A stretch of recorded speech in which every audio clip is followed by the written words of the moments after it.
of the president to manage opposition from within and without. When that happens, only one voice will matter, that of the president.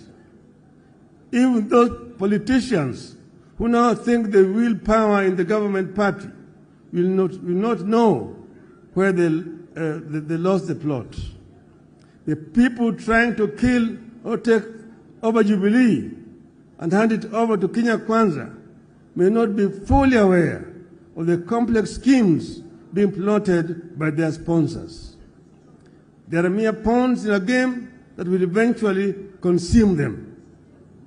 Kenyans will recall that one afternoon in 1982, a few excited members of parliament set and approved the making of Kenya a one-party state.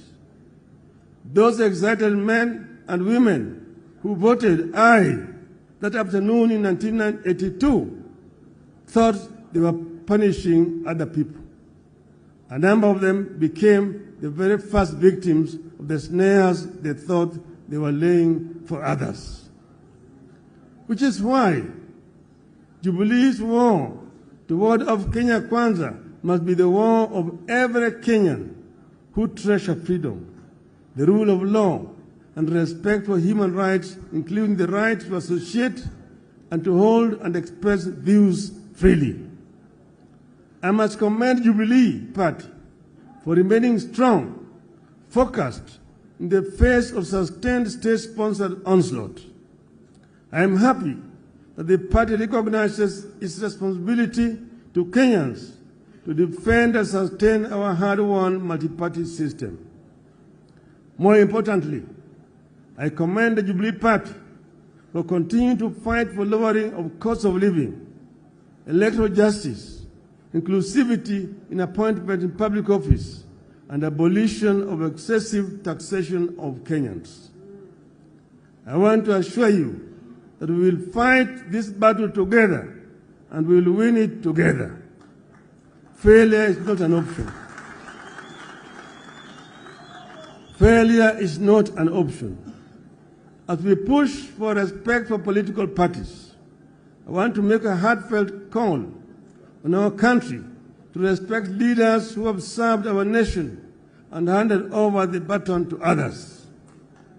In the recent months, you have seen very uncouth, very primitive, and unwarranted attacks on the person and property of His Excellency Uhuru Kenyatta and his family, including the founding president, Mr. Jomo Kenyatta.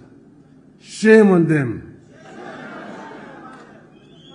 Nothing could be more uncouth than what we have witnessed in this regard, especially when it comes from men and women who call themselves leaders, who expect to be respected once they retire, unless they plan to die in office.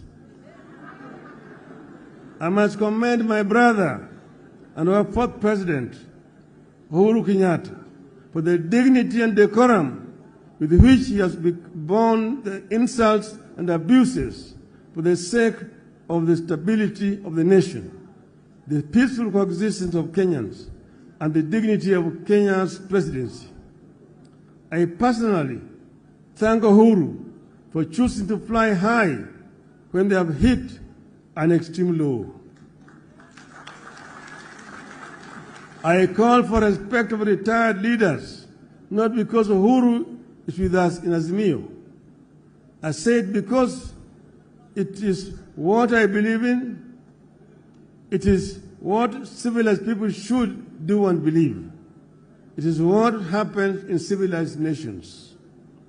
Kenyans will recall that when NAC took power in 2002 and excited cabinet ministers bayed for the blood of the then retired President Daniel Arap Moi, I said no. I said no to the intended frustration of a man who had held various leadership positions right from before independence, ending up as our president for 24 years. As I said when we launched Azimio in Nakuru on 16th of August 2021, you must cleanse this land of the spirit of anger and bitterness, revenge and entitlement that the presidency continues to ooze.